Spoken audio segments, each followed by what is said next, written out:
The Wasteland by T.S. Eliot. Section 1. The Burial of the Dead. April is the cruelest month, breeding lilacs out of the dead land, mixing memory and desire, stirring dull roots with spring rain. Winter kept us warm, covering earth in forgetful snow, feeding a little life with dried tubers. Summer surprised us, coming over the Starnberger See with a shower of rain. We stopped in the colonnade and went on in sunlight into the Hofgarten, and drank coffee and talked for an hour. Bin gar keine Russin, stamm aus Litauen, echt Deutsch. And when we were children, staying at the Archduke's, my cousin's, he took me out on a sled, and I was frightened. He said, "Marie, Marie, hold on tight," and down we went. In the mountains, there you feel free. I read much of the night, and go south in the winter. What are the roots that clutch? What branches grow out of this stony rubbish? Son of man, you cannot say or guess, for you know only a heap of broken images, where the sun beats, and the dead tree gives no shelter, the cricket no relief, and the dry stone no sound of water. Only there is shadow under this red rock. Come in under the shadow of this red rock, and I will show you something different from either your shadow at morning striding behind you, or your shadow at evening rising to meet you. I will show you fear in a handful of dust. Frisch weht der Wind, der Heimat zu, mein Irisch Kind, wo weilest du? You gave me hyacinths first a year ago. They called me the Hyacinth Girl. Yet, when we came back late from the hyacinth garden, your arms full and your hair wet, I could not speak, and my eyes failed. I was neither living nor dead, and I knew nothing, looking into the heart of light, the silence. Ot und Leer, das Meer. Madame Sosostris, famous clairvoyant, had a bad cold. Nevertheless is known to be the wisest woman in Europe, with a wicked pack of cards. "Here," said she, "is your card, the drowned Phoenician sailor. Those are pearls that were his eyes. Look. Here is Belladonna, the lady of the rocks, the lady of situations. Here is the man with 3 staves, and here the wheel, and here is the one-eyed merchant. And this card, which is blank, is something he carries on his back which I am forbidden to see. I do not find the hanged man.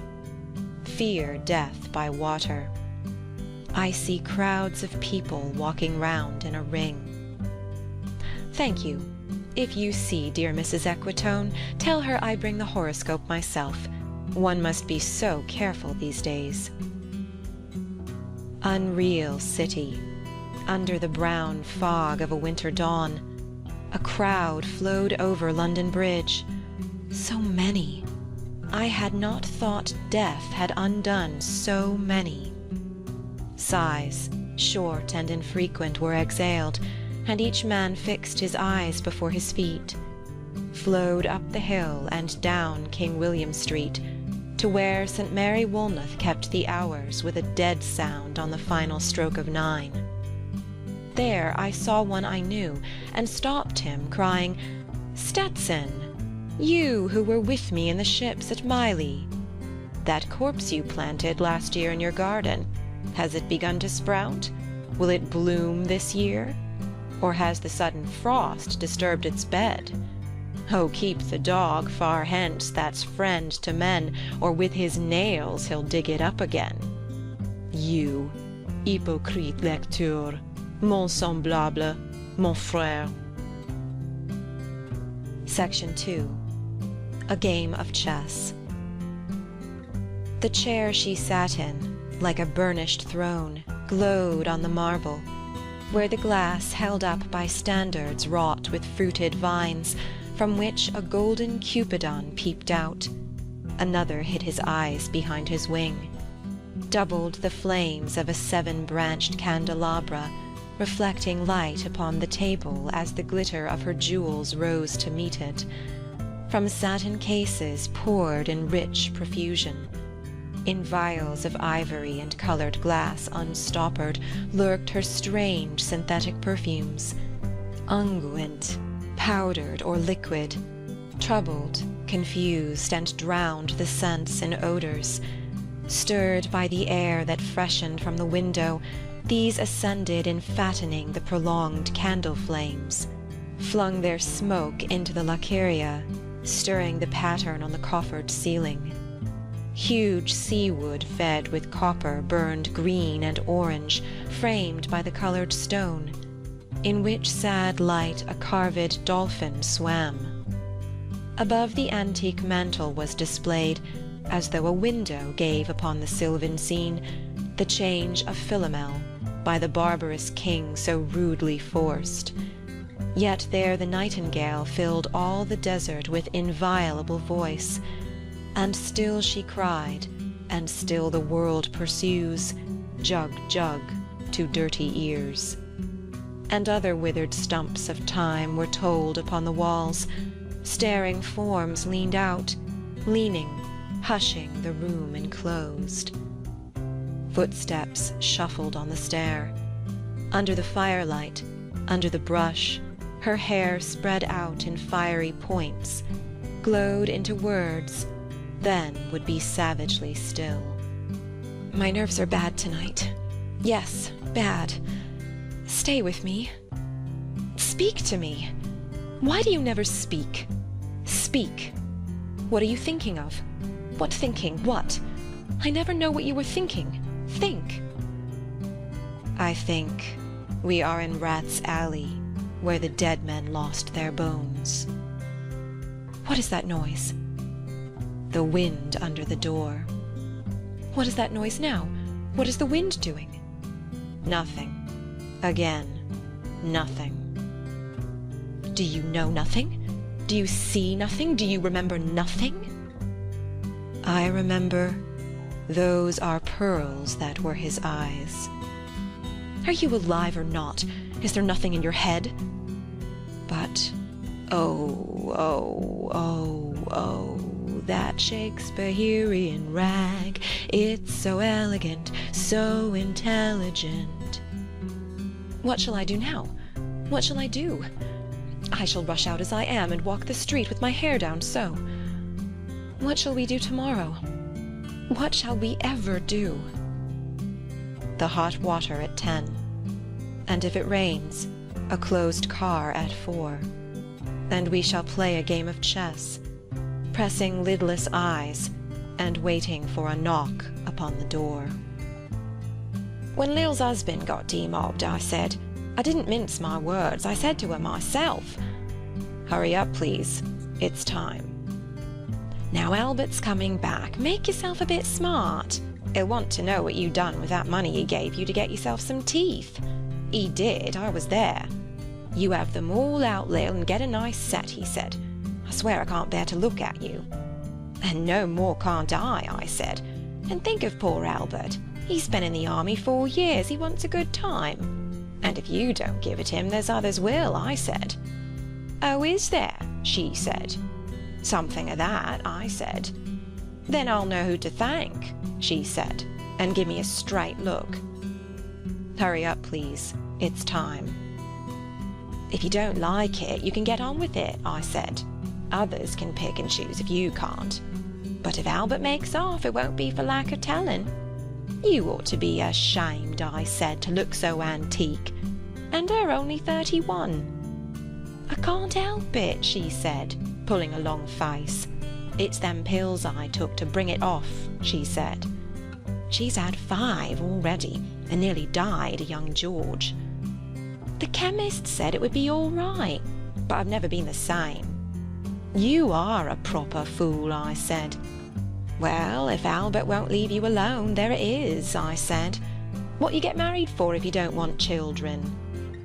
Hurry up, please. It's time. Well, that Sunday Albert was home, they had a hot gammon, and they asked me in to dinner to get the beauty of it hot. Hurry up, please. It's time. Hurry up, please. It's time. Good night, Bill. Good night, Lou. Good night, May. Good night. Ta-ta. Good night. Good night. Good night, ladies. Good night, sweet ladies. Good night. Good night. Section 3. The Fire Sermon. The river's tent is broken. The last fingers of leaf clutch and sink into the wet bank. The wind crosses the brown land unheard. The nymphs are departed. Sweet Thames, run softly till I end my song. The river bears no empty bottles, sandwich papers, silk handkerchiefs, cardboard boxes, cigarette ends, or other testimony of summer nights. The nymphs are departed, and their friends, the loitering heirs of city directors, departed, have left no addresses. By the waters of Leman I sat down and wept. Sweet Thames, run softly till I end my song. Sweet Thames, run softly, for I speak not loud or long. But at my back in a cold blast I hear the rattle of the bones, and chuckle spread from ear to ear. A rat crept softly through the vegetation, dragging its slimy belly on the bank, while I was fishing in the dull canal on a winter evening round behind the gas-house, musing upon the king my brother's wreck, and on the king my father's death before him. White bodies naked on the low damp ground, and bones cast in a little low dry garret, rattled by the rat's foot only, year to year. But at my back from time to time I hear the sound of horns and motors, which shall bring Sweeney to Mrs. Porter in the spring. Oh, the moon shone bright on Mrs. Porter and on her daughter. They wash their feet in soda water. Et oh, ces voix d'enfants chantent dans la coupole. Twit, twit, twit, jug, jug, jug, jug, jug, jug. So rudely forced. Teru. Unreal city, under the brown fog of a winter noon, Mr. Eugenides, the Smyrna merchant, unshaven, with a pocket full of currants, CIF London, documents at sight, asked me in demotic French to luncheon at the Cannon Street Hotel, followed by a weekend at the Metropole. At the violet hour, when the eyes and back turn upward from the desk, when the human engine waits like a taxi throbbing, waiting, I, Tiresias, though blind, throbbing between two lives, old man with wrinkled female breasts, can see at the violet hour, the evening hour that strives homeward and brings the sailor home from sea, the typist home at tea-time, clears her breakfast, lights her stove, and lays out food in tins. Out of the window perilously spread, her drying combinations touched by the sun's last rays. On the divan are piled, at night her bed, stockings, slippers, camisoles, and stays. I, Tiresias, old man with wrinkled dugs, perceived the scene and foretold the rest. I too awaited the expected guest. He, the young man carbuncular, arrives, a small house-agent's clerk, with one bold stare, one of the low on whom assurance sits as a silk hat on a Bradford millionaire. The time is now propitious, as he guesses. The meal is ended.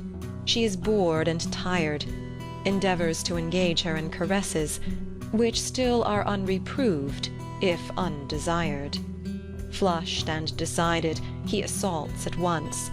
Exploring hands encounter no defence.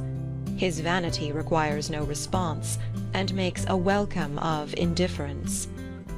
And I, Tiresias have forsuffered all, enacted on this same divan or bed, I who have sat by Thebes below the wall, and walked among the lowest of the dead. Bestows one final patronizing kiss, and gropes his way, finding the stairs unlit. She turns and looks a moment in the glass, hardly aware of her departed lover. Her brain allows one half-formed thought to pass. Well, now that's done, and I'm glad it's over. When lovely woman stoops to folly, and paces about her room again alone, she smooths her hair with automatic hand, and puts a record on the gramophone. This music crept by me upon the waters, and along the Strand, up Queen Victoria Street.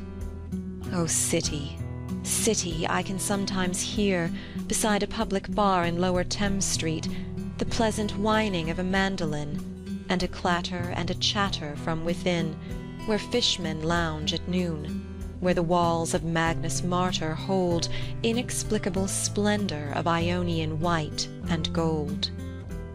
The river sweats, oil and tar, the barges drift with the turning tide, red sails wide to leeward swing on the heavy spar.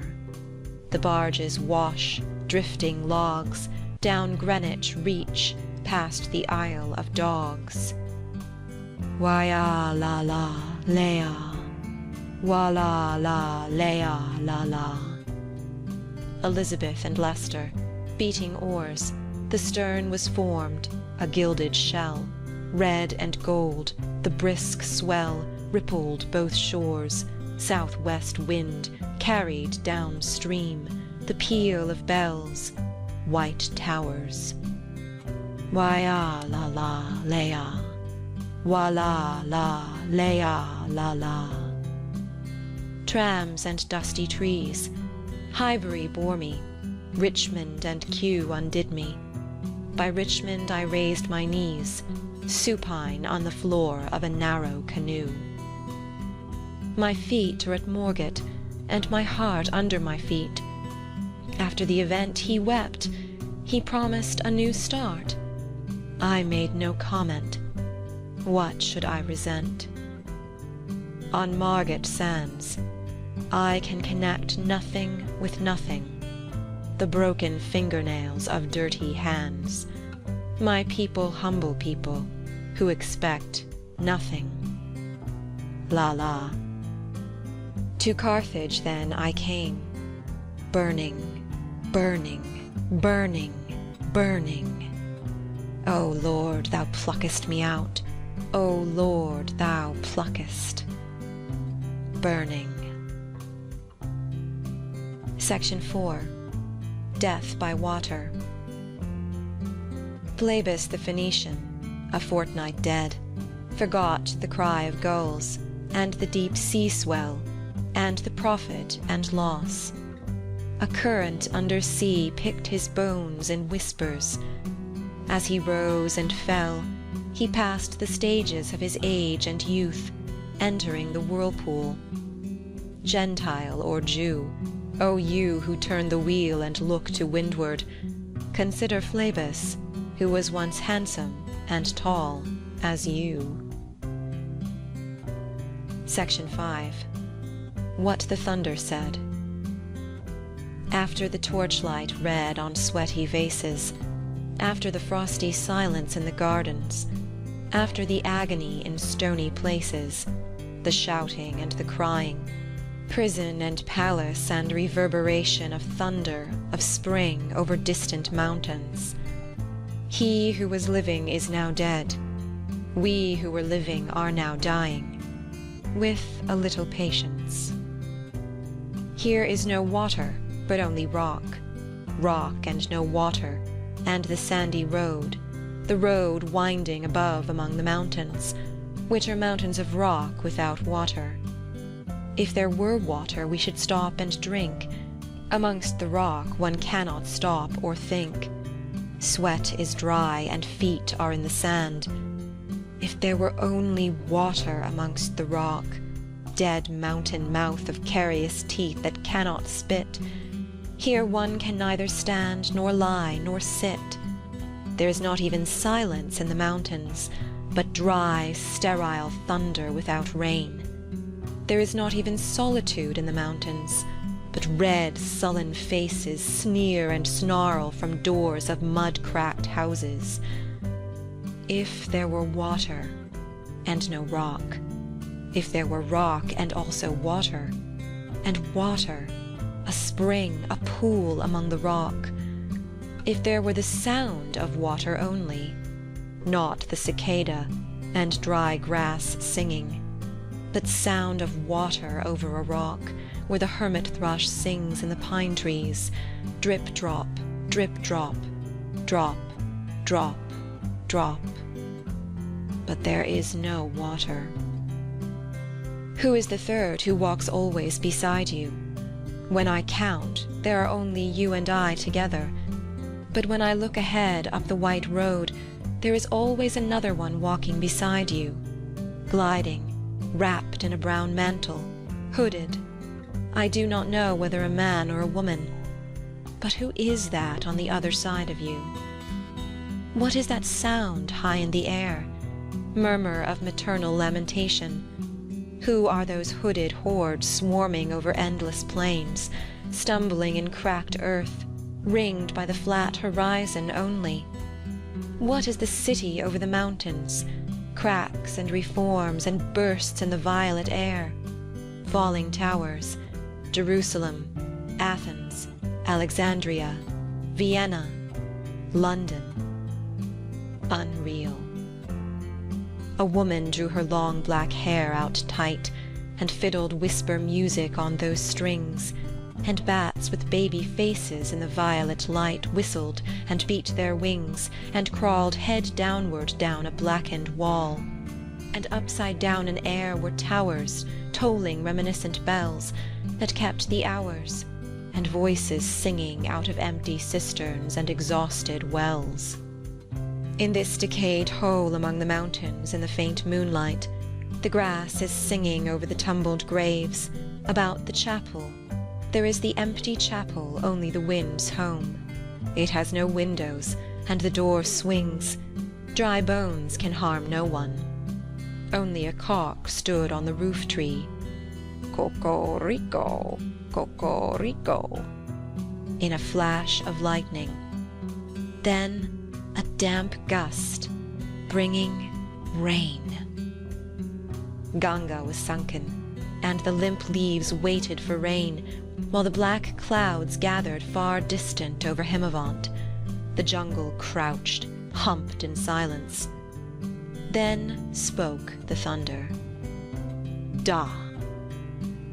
Data, what have we given? My friend, blood shaking my heart, the awful daring of a moment's surrender, which an age of prudence can never retract.